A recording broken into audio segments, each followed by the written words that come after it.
Hello and welcome back to the channel. Today we're going to take a look at 8BitDo's ultimate 3-mode controller for Xbox. This controller boasts improved hardware and specs over its predecessors and comes with staple features from 8BitDo like remappable buttons and profiles, and includes extra paddle buttons. This controller is priced at $70 or below and comes in the colors black or white. Without further ado, let's get into the review. Alright, let's go ahead and get this thing unboxed here. Now, I'm not going to lie to you guys, I had to unbox it to do a more in-depth review, and I forgot to film that when I did first open it. So, I'm going to try and recreate the experience the best way I can, but this is the packaging, and overall it's pretty great. You can see everything that it supports will be listed here, and we've got the Bluetooth logo, and it says it's specifically designed for these devices here. So you can actually use this with, that 8-year-old Xbox. And what's great is you do get a free month of Game Pass there. So just keep that in mind. And this is an officially licensed product, like I mentioned. So ultimate 3-mode controller for Xbox. It contains the controller, charging dock, 2.4 gigahertz adapter, cable, and the manual. So I kind of tore my package up here. So we're just going to open this up. We'll throw that to the side. And if we unbox it here, this is essentially what you can expect to get in the package. Now again, I just want to stress this has been recreated. So this is kind of how it is packaged at least. So here we've got the charging dock, if I can even get this out. So pretty substandard. See, we have the charging port on the back and some information on the bottom here. And if we take a peek, we actually have the 2.4 gigahertz dongle already pre-installed, and we'll get into why that is such a neat feature at a later time in the video. And we do have a charging LED light bar under here as well. So charging dock is pretty great. Here we have, of course, the actual controller. So we've got Hall effect, analog joysticks, we've got the D-pad, the bumpers. Overall, a very great feeling controller. So here's everything you can expect from it. We've got the paddles on the back here and our connector switch and all of that jazz. So pretty neat. And then of course we do get the included cable, which is about 8.2 feet. Now I actually wrapped this up with one of my own cable ties, so don't expect this nice one, but you do get a longer cable. This will help you wire it in directly to devices, and when we get to the connectivity part, we'll see why it's important to have a larger charging cable. But that's what you can expect to have in the box. Is going to be the controller, the charging dock, and the cable here. I will say though, I already used the code for the Game Pass, and I actually also lost the manual too. So it'll kind of look like this, but that's what you guys can expect to see in the box.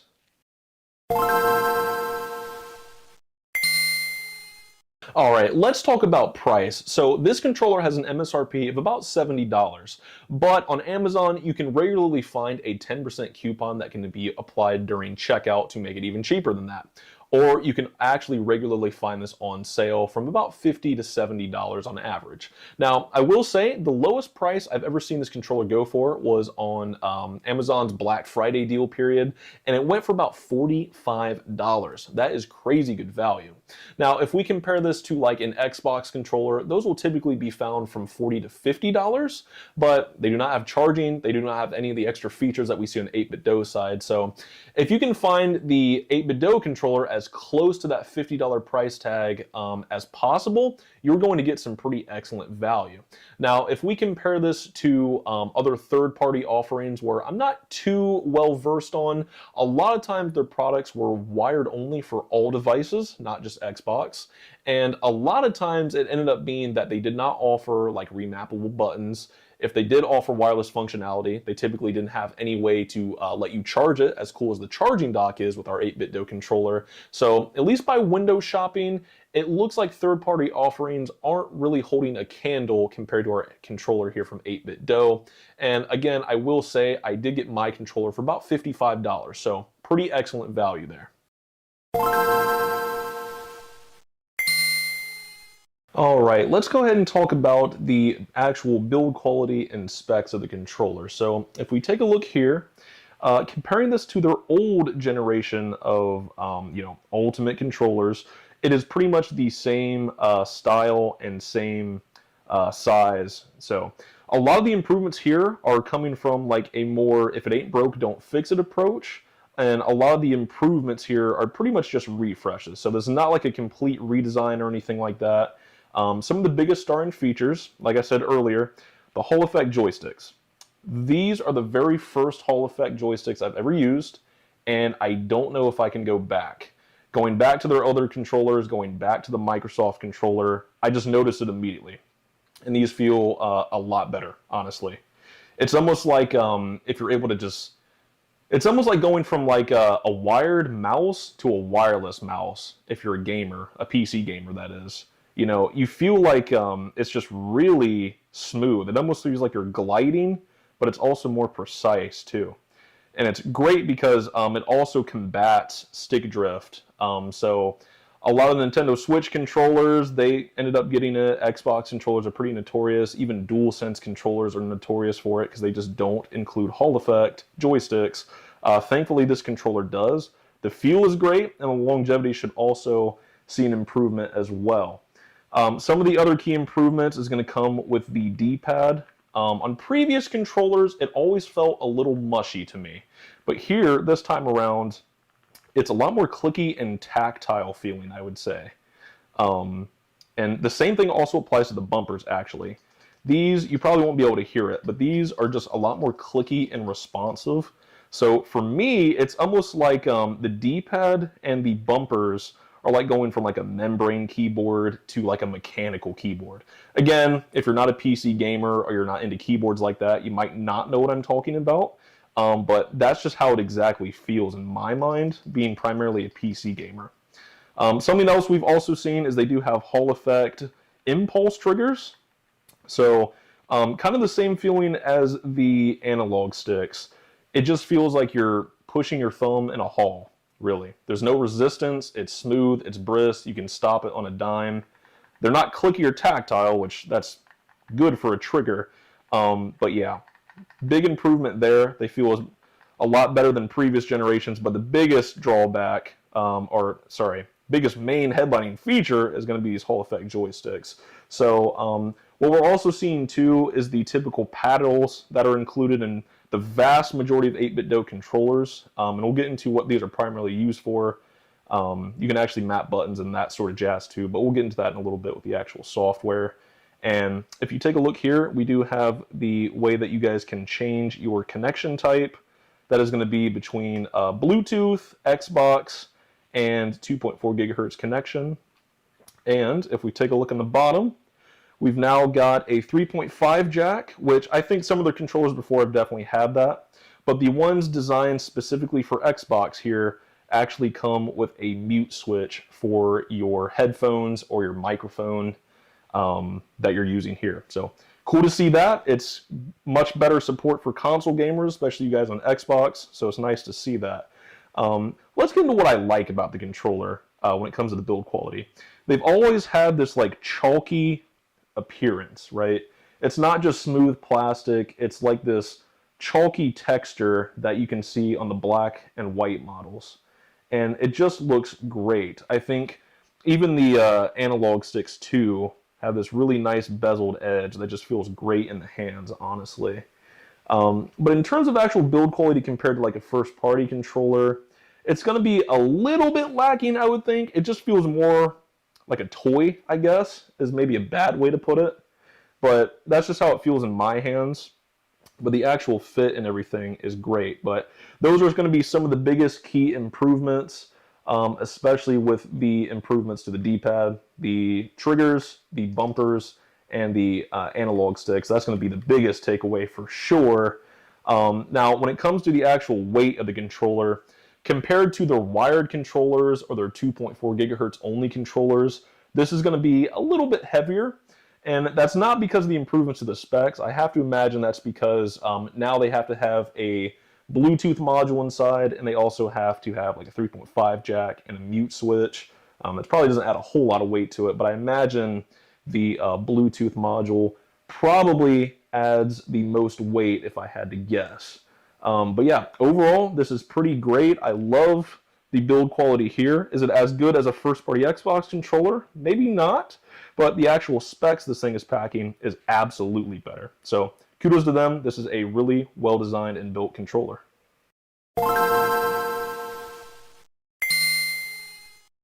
All right, let's talk connectivity. So the controller gets its name for a few different reasons. Primarily, there's actually 3 ways to connect to a lot of the devices, or 3 different ways to connect to the devices. So basically what we're looking at here is on the back of the controller, we do have the toggle to switch, and that's what this thing is going to be here. So the 3 options you get is going to start with Bluetooth on the far left, and then it's going to be Xbox in the middle, and then it's going to be PC on the end here. So the Bluetooth, that's going to be easy. The Xbox, the biggest caveat with this controller, when it comes to Xbox, it has to be wired. It cannot be wireless at all with the Xbox. So you have to make sure you're wired into the Xbox and you're set to the middle setting there. But if you're using this on PC platform, you're going to leave it on the PC side here. So the biggest thing I wanted to show you guys, this dock is more than just for power. If we look in the bottom here, and you should have noticed this in the unboxing part of the video, but if we unbox it here, you'll actually see that it's actually got a USB-A port on the bottom. Now, it comes with the dongle, so if you don't want to use the dock or you're just going to be on the run, you can actually take the dongle out and just kind of keep this somewhere. But the dongle essentially will plug into this USB port on the dock, and that's how you can actually get the dock to both power the charging station and charge the controller and connect to the device. Now the way this works is you'll have the dongle in here, and then you'll also just plug a USB cable from the dock into the actual computer. So if we take a look here, I'm going to go ahead and wire this in. So this is actually running to my computer. You can maybe see in the back there, but I'm going to dock this here. And then right when I connect the controller, and we're actually going to make sure we're on the PC setting. Yes, we are. So when I dock the controller here, it means the controller is just going to be turned off, but when I actually undock it, boom, it's already connected to the PC. Since we are on the 2.4 gigahertz channel, or setting rather, with the dongle in the dock, the dongle will basically pass the signal through the USB cable directly to your host device, assuming it can receive it. Now, the cool thing is when you dock it, boom, controller turns off. So that's pretty neat. But the other ways of connectivity are going to include wired only for Xbox, of course, which is unfortunate, and then Bluetooth. So the way Bluetooth works is we'll take it there, and then if I get out my phone real quick, I'll see if I can pull that up on here. So it's not going to show up. Oh, I guess it does show up. So if we connect to it here,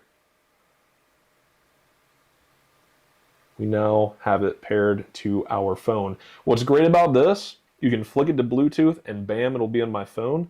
Or if we want it back to the PC, we'll go to the back of the controller, we'll do that.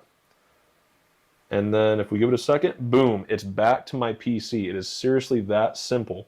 So if you've got a sort of setup where you've got, I don't know, maybe a Steam Deck and you want Bluetooth with that, and you've got, your desktop area connected to a full-fledged gaming PC, you can have that connected to the dock. And then if you've got an Xbox there, you can wire that in and you can seamlessly switch between all 3 devices. So pretty cool with the connectivity. You get those 3 switches. You just want to make sure whatever device you're connecting it to, it is set to that. So like I said, the biggest crowning feature, I think, is taking it on and off the dock. It immediately turns it off. Now that actually also applies to Bluetooth, and we'll just double check that. So if we go back to Bluetooth, it's going to automatically connect to my phone, and it will vibrate, and the light will become a constant light instead of flashing once it is actually finished pairing. So you can see just how fast it is. So we're going to go back to the PC. Boom, connected. We're going to go back to the phone.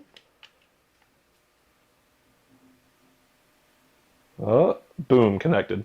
Pretty quick. I would say the 2.4 gigahertz connection is a little bit quicker, but it is really nice to be able to switch between two devices like that, honestly. So pretty great. We're going to be in the Bluetooth setting, and just like the dock on the 2.4 setting, as soon as you dock it, it'll turn it off. As soon as you take it off, it'll immediately connect back to the last device. So pretty neat, honestly. And if we look in the back here, it charges with these three prongs here. My guess is when it detects these prongs are pushed in, it'll just turn the controller off. So that's pretty neat. But yeah, the dock has a lot of hidden little design features, and it's pretty great, honestly. So that's how you can connect a device. Unfortunately, Xbox is wired only for whatever reason. But yeah, that's just how you can connect the devices and switch between them pretty seamlessly.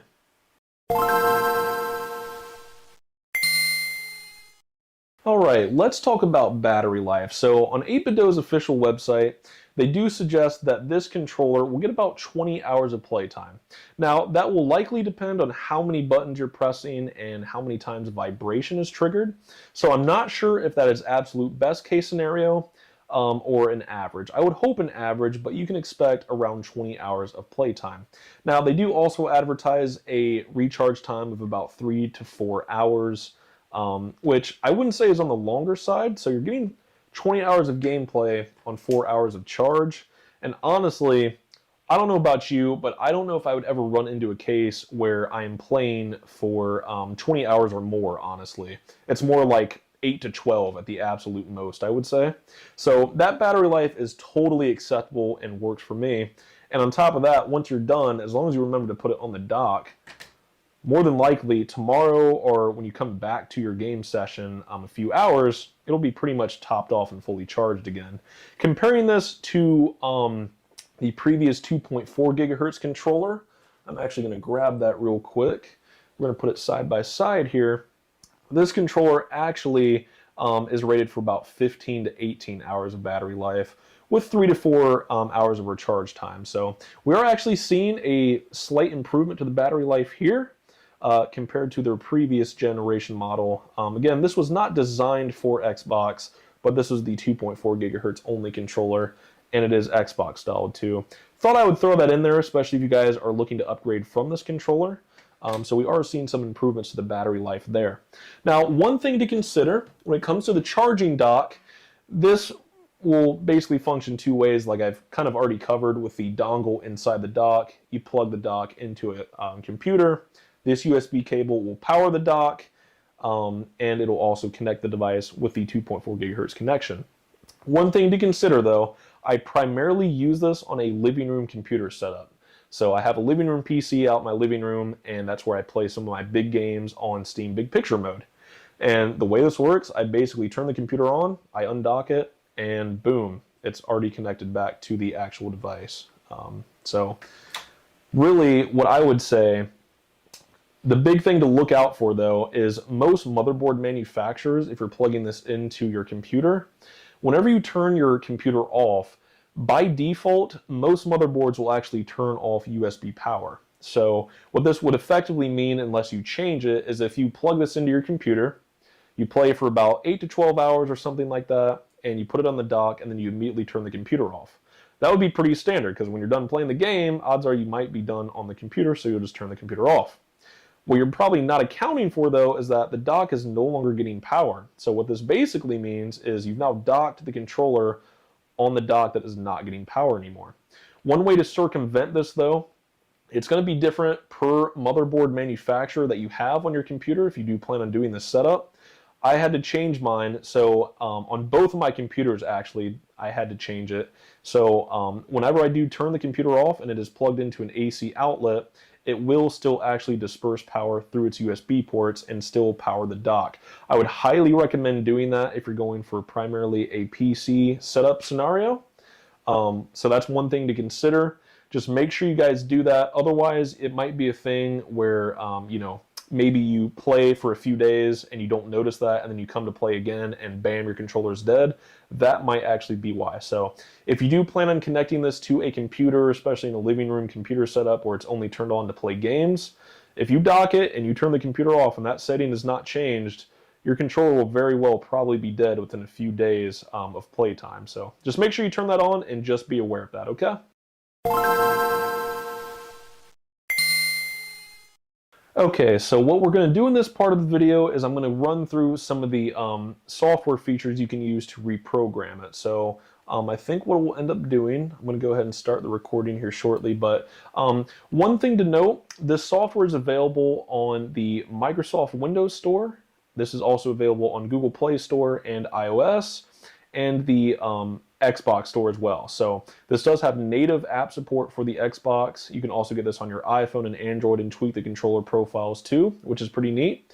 I will say though, if you want to update the firmware, and I can probably show you that too, you do want to make sure it's on a Windows device or a Mac OS device. That is the only areas the firmware update tool is available, and you will typically have to wire the device directly into that. So just keep that in mind. We're going to go ahead and start the recording. I will likely keep the recording layered over here.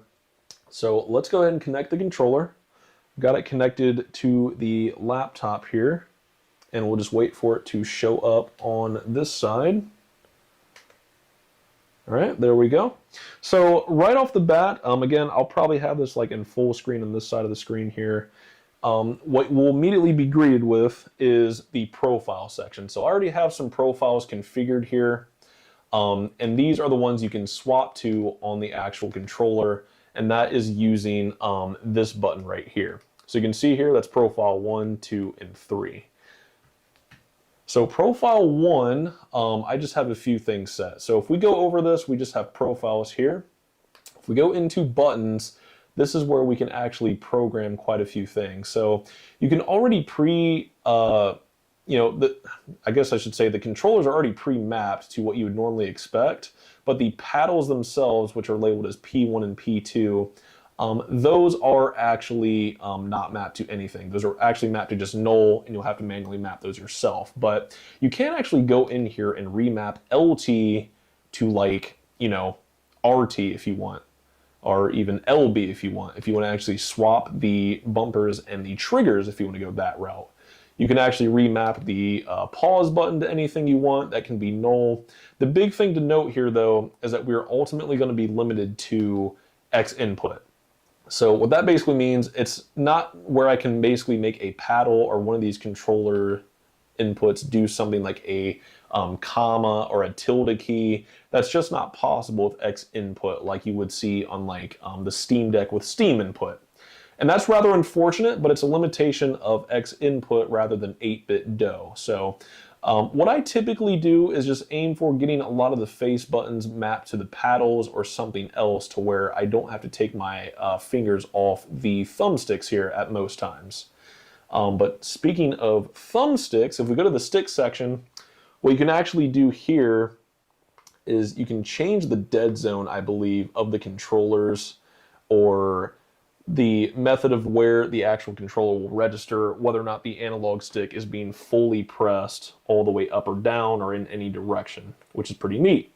You can also invert these too, and again, all this is going to be per profile. So if you want this to be, inverted by default on profile 1, you can do that and swap between it. I mean, you can really go all out here. You can even just simply hit this swap stick button, which is pretty neat. And you can also swap the D-pad in the left stick, which is interesting, I suppose. And then you can disable the dead zone too, and you can actually calibrate it as well. So for whatever reason, if you do get stick drift with this controller, that will be an option for you to actually calibrate it to work around those dead zones should they appear. But with this having Hall effect joysticks, I can't imagine that you would run into that, truthfully. So if we come back up here, we'll go to triggers, and then what we can basically do here is change, I don't know if that's referred to as the dead zone of the trigger, but how directionless you can take it. So if you want it to be as soon as you move that trigger, it'll press it. And you can change the range of the motion on them, which is neat. And again, we do also have a quick option to swap triggers here too. So what I would probably recommend, if you guys do want to actually end up swapping the bumpers and triggers with each other, or doing that sort of thing, I probably wouldn't recommend doing it here. Instead, I would do that on the respective trigger page or even sticks page if you want to swap the sticks. So just something to keep in mind. That's a lot easier way to do it. And if you get, I don't know if it's called trigger drift. I've never quite heard of that, but you can also calibrate that too to work around any malfunctions you might see later on. But with it being Hall effect triggers, I again could not see a case where that would maybe happen in the near future. Next up is vibration, so you can actually tweak the area and where and how intense the vibration is. So you can actually disable the impulse trigger, and you can actually disable the rumble of the controller, which I think is just vibration in general. So this is pretty neat. If I change this over, it'll actually affect the sensitivity of it, which is pretty neat. And you can even change that as well. So pretty neat stuff. A lot of the stuff I end up leaving by the default just because vibration is pretty simple. And then we also see the firmware update tool built into the software here, which is pretty great. Now this is the Microsoft Store version because I'm on a Windows laptop here essentially. But basically what this will depend on, since I have the dongle itself plugged in, it'll actually update the firmware for the dongle, because that's what's plugged in is the actual dock and the dongle. Now if I were to actually plug in the controller with the USB-C port on the top, it'll then update the firmware of the controller. I would highly recommend getting this software, maybe not even to mess with it if you really don't even care about the profiles and you just like the way this looks, and the charging dock, you know, that cool stuff.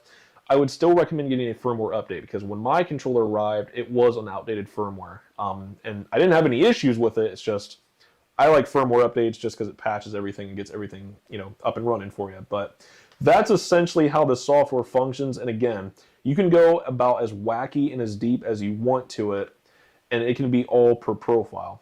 The only unfortunate thing is you do only get 3 profiles. So if you're the type of person that plays like first-person shooters, fighting games, or RTS games, and you like how they feel on controller for whatever reason, you could actually have 3 different profiles for those types of games. Now, typically what I will roll is I like when all 3 dots or lights on the controller here are turned on. So I usually have the bumpers mapped to the paddles respectively. Just something I do. And then profile 1 will be X and Y. X will be the left paddle, Y will be the right paddle. And then profile 2 for me will always have A on the left paddle and B on the right paddle. What you probably want to aim for really when it comes down to it is getting to the point where a lot of your face buttons are on the paddles, to where you don't actually have to take your controller or your hands off the analog sticks. That's what I like to do with the Steam Deck. Of course, the other unfortunate thing is that we only have 2 paddles here. So we don't get 4, we just get 2. And I really, really hope we would see 4 at some point in this. I think they could definitely make it work, but just something to consider and something to go over. But this software is pretty in-depth. I wouldn't say it's anything just too crazy, but it's very simple to use. It's very intuitive. And again, you can tweak the controller on the PC. You can actually tweak it on your Android device or your iPhone. Of course, with those devices, you do have to be plugged in, or sorry, not plugged in, but wired with Bluetooth, of course, to actually interface with the device. And then on the Xbox platform, you can essentially basically connect to it with a wire cable, and then essentially use the app from the Xbox Store and do it natively on there. So that's great to see. So overall, that's how the software works. And we'll go ahead and go to the next part of the video.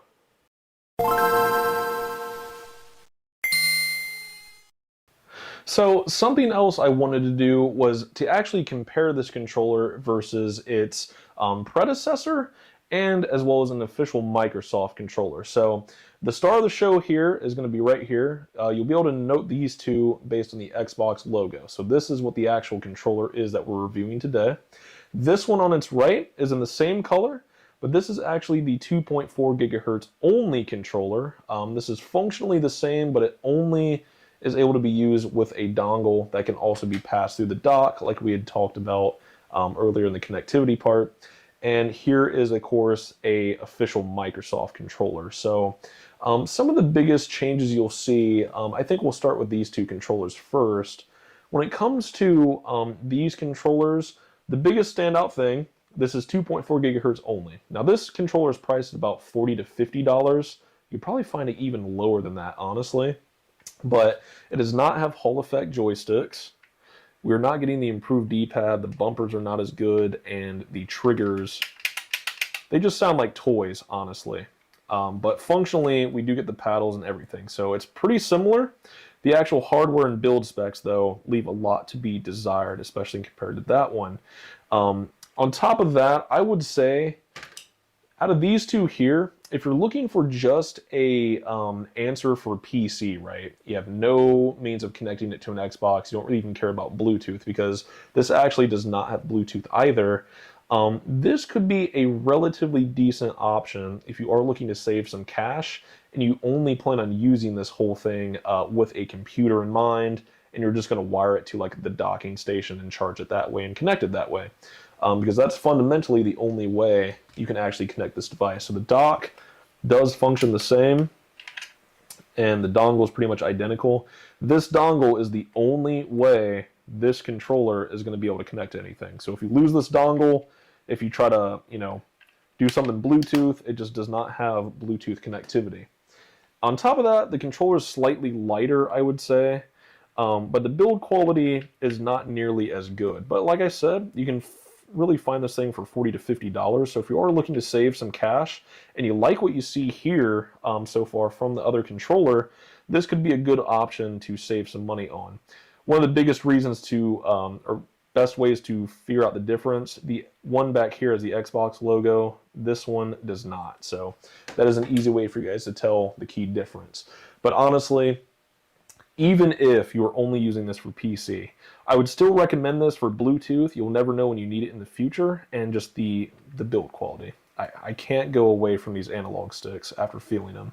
The triggers especially, when I rock this, I don't hear like plastic shaking around like I do on that one. But again, this is $50 to $70, maybe even $45 if you can find it on like those really big holiday sales. But this is going to be a pretty huge improvement over that. And even if you are only looking for a PC-only controller, this is still going to be, I think, a better option for the build quality. And you'll never know. Bluetooth is always a good method of connectivity, even if you think you'll never need it. But let's talk about the official Microsoft Xbox controller. So one thing you'll notice, the fit is definitely different. I would say this is going to be better for bigger hands, but the grip is different. It's more angular. I feel like, I don't know, it makes me feel like my hands are bigger. I don't know why, but I actually do prefer the fit and feel of those controllers much better. Here it's just a little too angled for me, but that's as far as it goes for the build. The actual texture grip though, I think I do actually like it better on the Xbox here for whatever reason. I think it's just more textured and more aggressive, and it just, I have sweaty hands, so maybe that's why. When it comes to the analog sticks, they're actually better than the 2.4 gigahertz controller, I would say. But they're definitely not like Hall effect. They're definitely not premium or anything like that, but it's still pretty good. Bumpers, they're clicky and tactile, just like that one. I would say everything in this controller that was improved here, it just feels mushy. And I think I did it in the the build section or the build quality section. Everything here just feels like it's a cheapo membrane keyboard. Just feels mushy and not responsive, especially the D-pad, to be honest. Everything on the newly released controller just feels much better than that one by a long shot. So really, I would say the real competition is probably between these two in terms of build quality. And that's just being honest. Face buttons, pretty good. You get the share button, of course, and all that jazz. And bumpers, I'd say the bumpers are definitely better than that. Maybe not quite as tactile and clicky feeling as those, but that's going to be personal preference. They're definitely larger here. And then the triggers has always felt pretty decent on an Xbox controller. I won't lie. But here, it just feels like there's just some slight resistance. I think I do prefer the triggers more on our PAL back there. And that's just being honest. If we take a look at the back, here's another big difference. We're not getting any paddles, unfortunately. And wow, that's a little dirty. Oh well. But the big thing that I see is that you're not getting a modular battery pack. So a lot of people give Xbox crap for shipping these controllers with AA batteries, but if you think about it, right, if you look at the PS3 controllers, it's really hard to find some of those controllers in good shape because the batteries are internal and they just, they're from 2006. They've been not been manufactured for many years.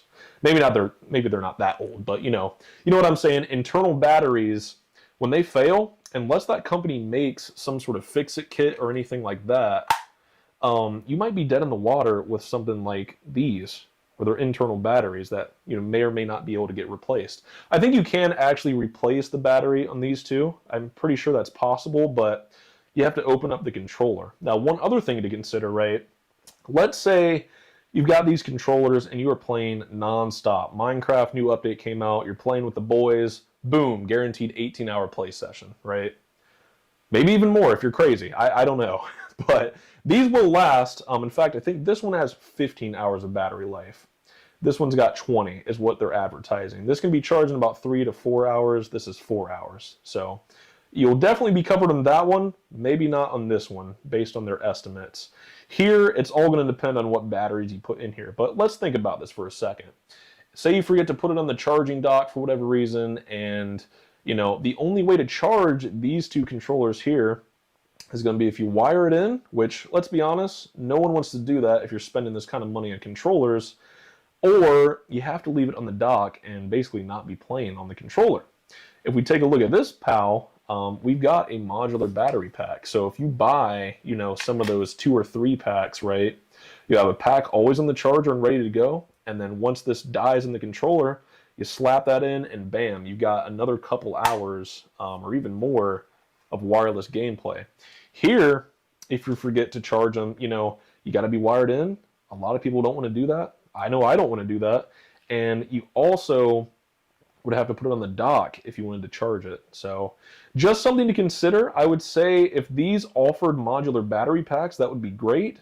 I would hope they're at least user replaceable and they have some sort of fix-it kit available on their website, which I think they do. They might actually do on 8BitDo's website, but I would like to see perhaps modular battery packs in those, just like the controller here. Now, I will say, where this controller absolutely wins beside the textured grip is going to be in the D-pad here. So this thing, I don't know, it just feels so good. It's very clicky, it's very precise. It kind of feels like junk at first, because you think like, oh my god, this thing's about to fall out. But in my opinion, if I'm playing like a top-down or 2.5 inch or 2.5 3D game, right? Or like Stardew Valley. Stardew Valley is a good example. This D-pad is perfect for Stardew Valley. It's got 8 directions. You can just slide around and do all that. I actually like this D-pad very, very much. And I wish these controllers would actually adopt it. Now, 8BitDo has always been known for targeting more retro-styled controllers, or at least features. So, I mean, this is more like retro for sure, and it feels great, for sure. But if I want to go here or in the diagonal directions, you still have to put your hand in that empty space and push both at the same time. It feels good, but this just feels a lot more precise, honestly, and I think it's better. I'd really like to see this sort of D-pad on this controller. I think that would have been perfect. But outside of that, that's pretty much some of the main things you would want to consider. Biggest other thing, this does have to be wired in when it comes to Xbox. You have to literally plug in a wire to the front. That is why it comes with the long USB cable you guys are seeing in the back. This is actually longer than the cable they would include with this controller, because they do account for the Xbox users having to wire it in. So this actually is about 8.2 feet from what I could tell, and it is longer than the cable that comes included with that, because they expect you to have to wire that in for the Xbox connectivity. This is totally wireless, and it's $50 or less. So I would say if you're primarily going for Xbox, I probably would not recommend this controller. This controller actually cannot connect at all to an Xbox, as far as I know. I think you can maybe do wired. I've never actually tried that. That could be something you can try, but it doesn't have an Xbox setting, so I would say probably not. But this controller here, It does connect for sure, but it's wired only, and it's $50 to $70. This connects wirelessly to an Xbox, and it's $40 to $50. So you be the judge there. If you do actually like what you see on 8BitDo's offerings, and you are primarily an Xbox user and you don't mind wiring it in, you can actually get a lot of the improvements here for much cheaper. They have wired only controllers for about $40, $45. It's about the same price as this. Now, it will still be wired, unfortunately, but you'll get a lot of what you're seeing here for significantly less. So that's just a good comparison between the previous gen model and an actual official Microsoft model. Now, just keep in mind, this cannot connect to Xbox at all, so it's PC only. This is PC, this is Bluetooth, and this is Xbox, but wired only in Xbox. So best of both worlds is really going to be here. But if you are primarily an Xbox user, you'll probably want to consider picking this up or a wired offering from 8BitDo if you really want to go 8BitDo. So those are just some of the key differences there.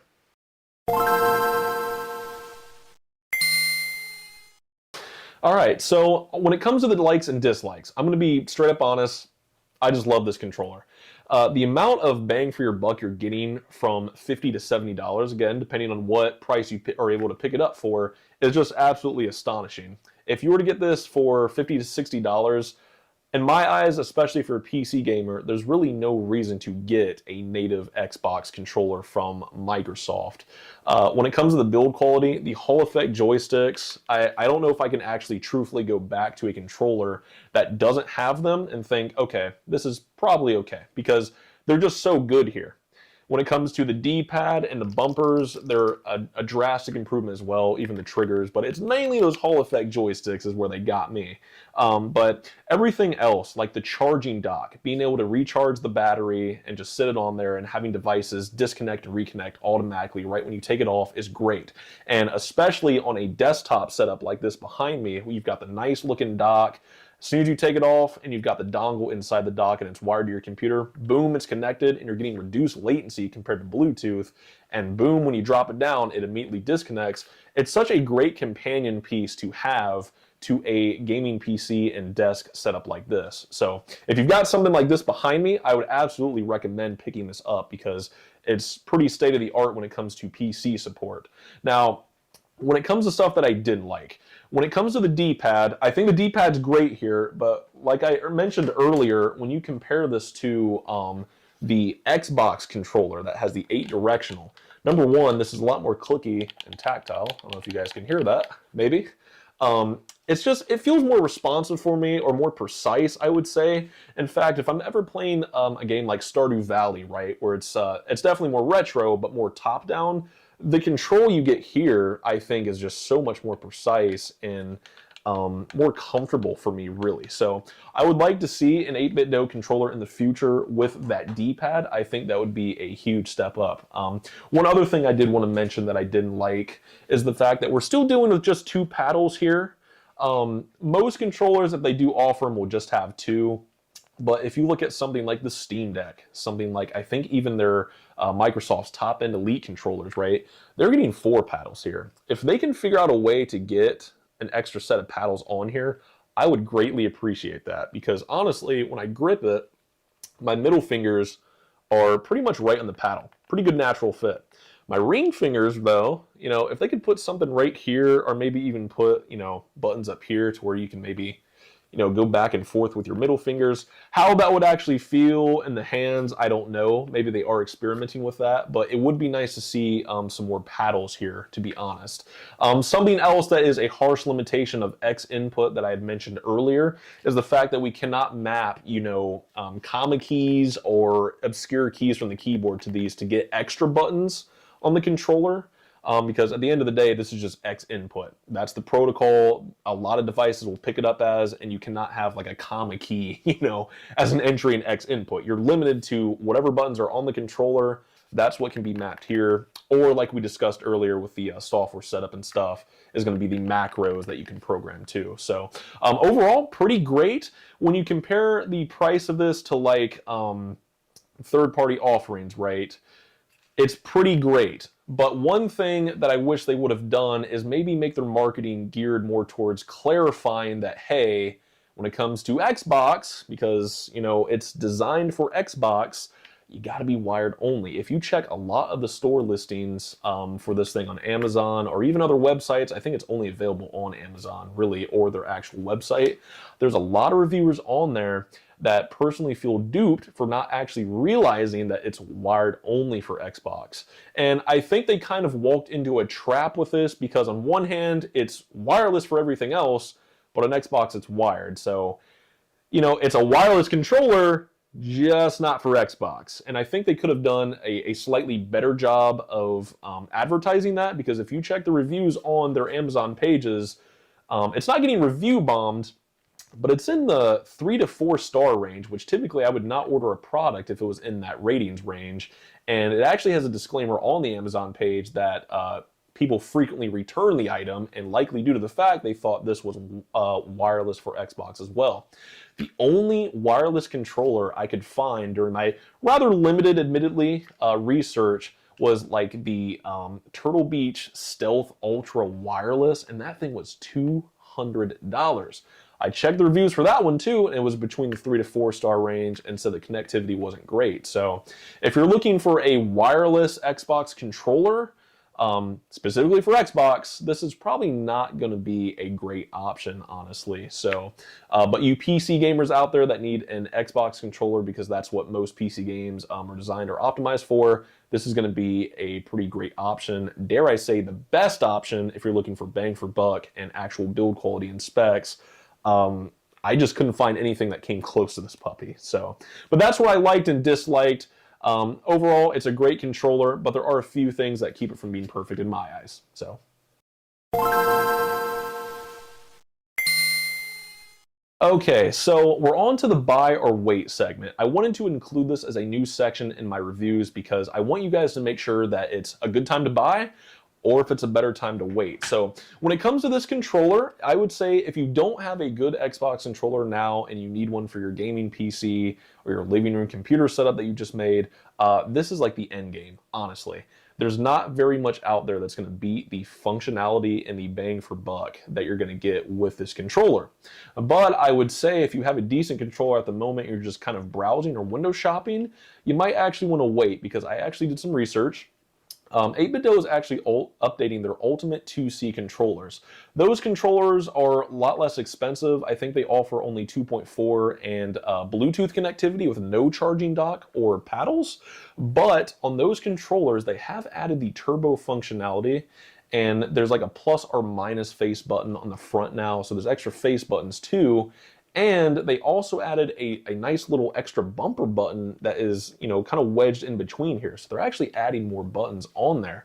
I would say if this controller gets a refresh and we see extra face buttons and turbo functionality and those bumpers, that would be a direct upgrade. And I wouldn't say I would have buyer's remorse for purchasing this, but if I were to buy this and then they drop that controller maybe a month from now, I would definitely have a little bit of remorse, as that controller would just be a direct upgrade in my eyes. So when it comes to buy or wait, if you don't have a good option for a controller at the moment and you really need one now, there's not going to be much that's going to beat this. So I would say you're not going to have too much buyer's remorse if this does get refreshed in the near future, because it's just simply a damn good controller. But if you do have a good controller, you're just window shopping, you're just kind of interested in what this product offers, you might want to wait a little bit, because this could be on the verge of getting refreshed. So just keep that in mind.